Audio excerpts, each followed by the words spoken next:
आज झटपट तयार होणारे नाश्त्याचे 2 प्रकार पाहूयात, जे बनवायला सोपे आहेत आणि 4 ते 5 दिवस आरामात टिकणारे आहेत. मग तुम्ही हे नाश्त्यासाठी सुद्धा बनवू शकता किंवा तुम्ही प्रवासाला जाणार आहात किंवा तुमची मुलं हॉस्टेलवरती राहत असतील, यांना सुद्धा 4 ते 5 दिवस पुरणार आहे.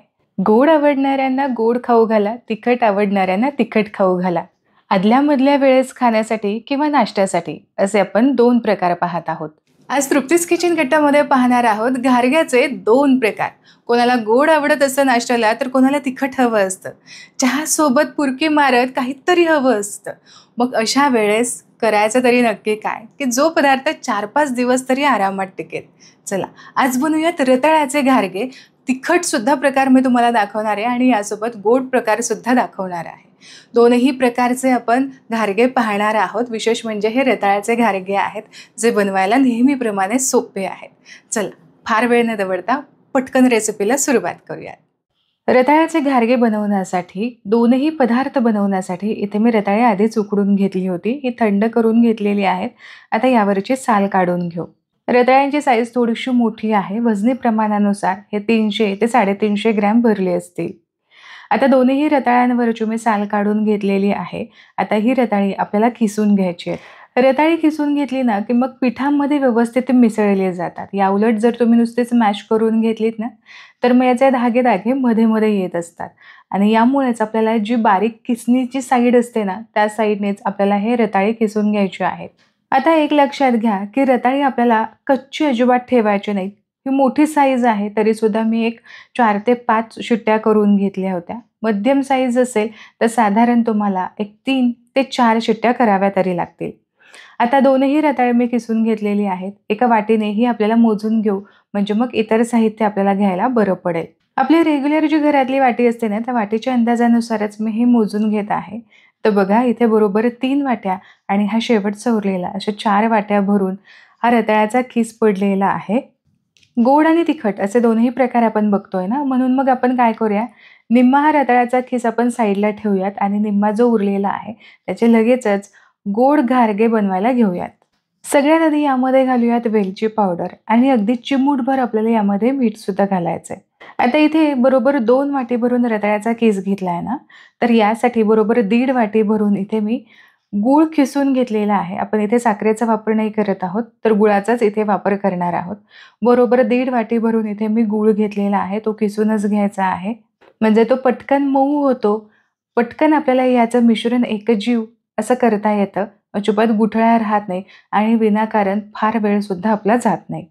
हे मिश्रण आपल्याला पीठ भिजवत असताना यामध्ये अजिबात पाण्याचा वापर करायचा नसतो. पण बऱ्याचदा असं होतं, की आपल्याकडून चुकून रताळ्याचे आहे ते खूप जास्त ओव्हर कुक होतं किंवा खूप जास्त शिट्ट्या होतात आणि यामुळे खूप पातळ असं हे मिश्रण तयार होतं. अशा वेळेस यामध्ये 2 चमचे रवा घालायचा आहे आणि चांगलं मिसळून घ्यायचं आहे. रवा छान फुलला जातो. जे काही एक्स्ट्राचं पाणी आहे ते सुद्धा शोषून घेतलं जातं आणि मग लागेल तसं आपलं गव्हाचं पीठ यामध्ये घालायचं आणि घट्ट असा गोळा आपल्याला मळून घ्यायचा आहे. पडलेला रताळ्याचा खीस जर तुम्ही मोजून घेतलात ना, तर मग गुळाचा सुद्धा अंदाज आपल्याला परफेक्ट साधता येतो आणि मग अगदीच ज्या घारग्या आहेत, पुऱ्या आहेत, त्या फिक्या होणं किंवा अगदीच खूप जास्त गोड होणं असं होत नाही. घट्टसर असं पीठ मी मळून घेतलेलं आहे. अगदी अर्धा छोटा चमचा यावरून तेल घातलं. तेलामध्ये थोडंसं आपण घोळवून घेऊयात आणि मळून घेतलेलं हे पीठ साधारण 10 ते 15 मिनिटांसाठी छान मुरत ठेवूयात. हे कणिक फार वेळ भिजत ठेवायचं नाही, नाहीतर हे मऊसूत पडू शकतं. म्हणूनच फक्त एक 15 मिनिटांसाठी मी हे असंच पीठ ठेवलं होतं. 15 मिनिटानंतर लगेचच आपल्याला उंडे बनवायला घ्यायचे. तर याआधी थोडंसं मी मळून घेतलेलं आहे, म्हणजे मग एक सारखं पीठ तयार होईल आणि याचे साधारण मोठ्या लिंबाच्या आकारा एवढे असे छोटे छोटे गोळे इथे मी तयार करून घेतले, म्हणजे हे लाटायला सुद्धा आपल्याला अतिशय बरं पडेल. आता पोळपाटावरती प्रत्येक एक पारी लाटून घेत असताना थोडीशी ती मळून घ्यायची, म्हणजे मग अगदीच कोरडी होणार नाही, तडासुद्धा जाणार नाही आणि पीठ जर खूप घट्ट असेल तर पटकनसुद्धा आपल्याला पुरी लाटून घेता येते. पुरी लाटत असताना शक्यतो पिठाचा वापर करायचा नाही. हवं असेल तर तुम्ही इथे थोडासा तेलाचा वापर करू शकता. पण हे पीठ घट्ट आहे, त्यामुळे मग पटापट आपल्याला लाटता येतं. तेल किंवा पिठीची अजिबात गरज पडत नाही. पण अगदीच यामध्ये जर गूळ आहे आणि तो खाली पोळपाटाला चिकटत असेल तर थोडंसं तेल तुम्ही लावून घेऊ शकता. तुम्ही एकतर असेच तळू शकता किंवा मग एक सारखा गोल जर आकार तुम्हाला हवा असेल तर असं एखाद्या झाकण्याने किंवा वाटेने असं कट करून घेऊ शकता. आणि वरती छान दिसावं म्हणून मग थोडीशी आपल्याला यावरून खसखस लावून घ्यायची आहे. खसखस सगळ्या बाजूला पसरवून झाली आणि आता यानंतर जर तुम्हाला अशा कडा त्याच्या थोड्याशा जाडसर वाटत असतील ना, तर थोड्याशा एकसारख्या करून घ्यायच्या. तर बघा दुसऱ्या साईडला सुद्धा मी खसखस लावून घेणार आहे किंवा एकाच साईडला जरी तुम्ही खसखस लावून घेतलीत ना, तरी सुद्धा चालणार आहे. खसखस या पुरीवरती सेट व्हावी ना, म्हणून फक्त लाटणं जे आहे ते थोडंसं आपल्याला यावरून फिरवून घ्यायचं आहे. म्हणजे मग खसखस तेलामध्ये उतरणार नाही. आता जशी आता मी पुरी लाटून घेतली आहे, याच पद्धतीने अजून एक 5-6 तरी पुऱ्या मी लाटून घेणार आहे. तर इथे तुम्ही बघू शकता, इथे काहीतरी 6-7 पुऱ्या मी लाटून घेतलेल्या आहेत आणि आता या आपण तळून घ्यायच्यात.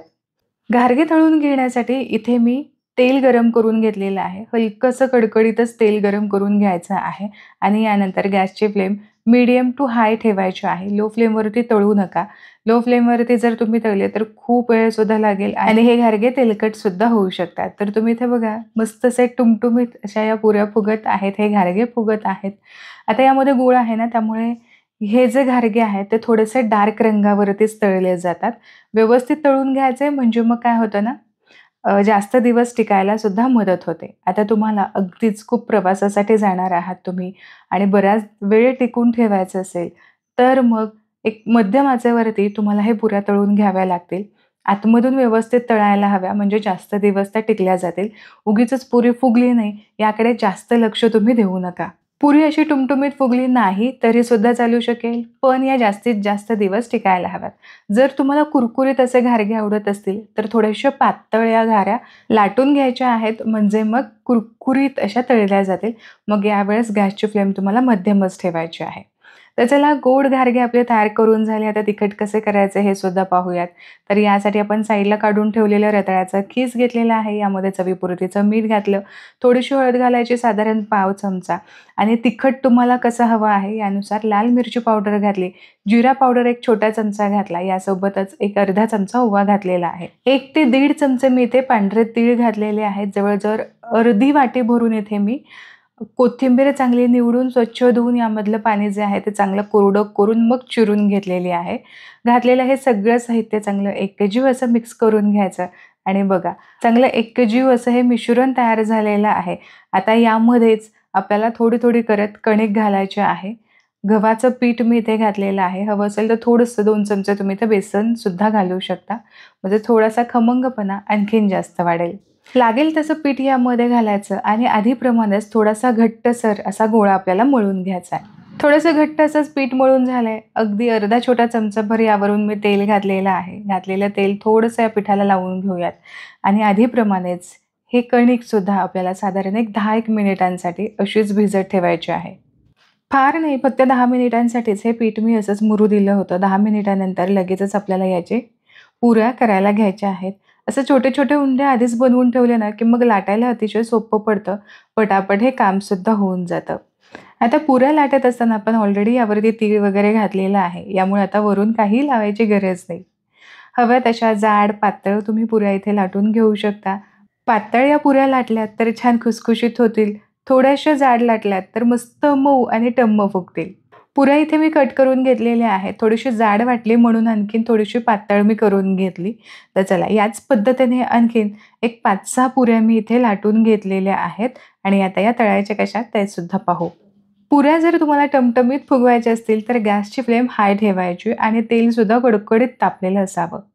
आता पुऱ्या जर जास्त दिवस तुम्हाला टिकवायच्या असतील तर मात्र गॅसची फ्लेम मीडियम ठेवायची आणि मीडियम फ्लेमवरतीच या पुऱ्या छान तळू द्यायच्यात. प्रत्येक एक पुरी आधीप्रमाणेच फुगली पाहिजे अशी अजिबात अट्टहास करू नका. कारण या फुगल्या नाहीत तरीसुद्धा जास्तीत जास्त दिवस टिकायला हव्यात. म्हणूनच फार घाई न करता आतमध्येपर्यंत व्यवस्थित या पुऱ्या तळल्या गेल्या पाहिजेत. तर चला एक पुरी मी इथे तळून घेणार आहे. कढई थोडीशी मोठी असेल, तेलाचं प्रमाण थोडंसं जास्त असेल तर मात्र एका वेळेस 2-3 अशा पुऱ्या तुम्ही तळून घेऊ शकता.